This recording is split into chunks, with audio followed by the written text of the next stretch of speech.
In today's video, I'm going to teach you how to loop Canva presentation. If you're setting up a display for a lobby, an event booth, a classroom rotation, or you simply want your slides to play continuously without any manual clicks, looping your Canva presentation is a quick and reliable solution. I'll walk you through the two simplest ways to do it, and share a few practical tips to make sure it looks smooth from start to finish. Start by opening your project in Canva. When you're ready to present, look to the top right and click Present. From there, choose the option to autoplay. Once you enable autoplay, your presentation will go full screen and begin advancing through each slide automatically.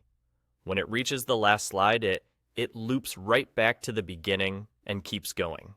This is perfect when you want a hands-free, continuous playback. Depending on your layout and animations, everything will flow without needing any clicks. So make sure your slide timing and transitions feel comfortable to watch on repeat. If you prefer having access to your presenter tools, you can also loop your deck while using Presenter View. After you choose Presenter View from the present options, look for the three-dot icon on the screen. Click that menu and select Autoplay there. This gives you the same continuous loop, but with the added convenience of the presenter interface, so you can keep an eye on your notes or preview your upcoming slide while the audience sees a clean, automated show. A few quick tips to make your loop feel polished. First, think about the moment your deck starts over.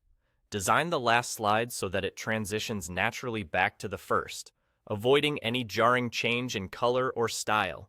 Keep text concise and large enough to be absorbed at a glance, since viewers might join at any point in the loop. If you use animations, keep them consistent across slides so the pacing feels even throughout. And before you set it running publicly, watch a full cycle to confirm the timing suits your audience and the environment. That's all there is to it. Click Present, choose Autoplay, or use Presenter View and enable Autoplay from the three-dot menu, and your Canva presentation will loop seamlessly on its own. Set it up, let it run, and focus on the rest of your event with confidence.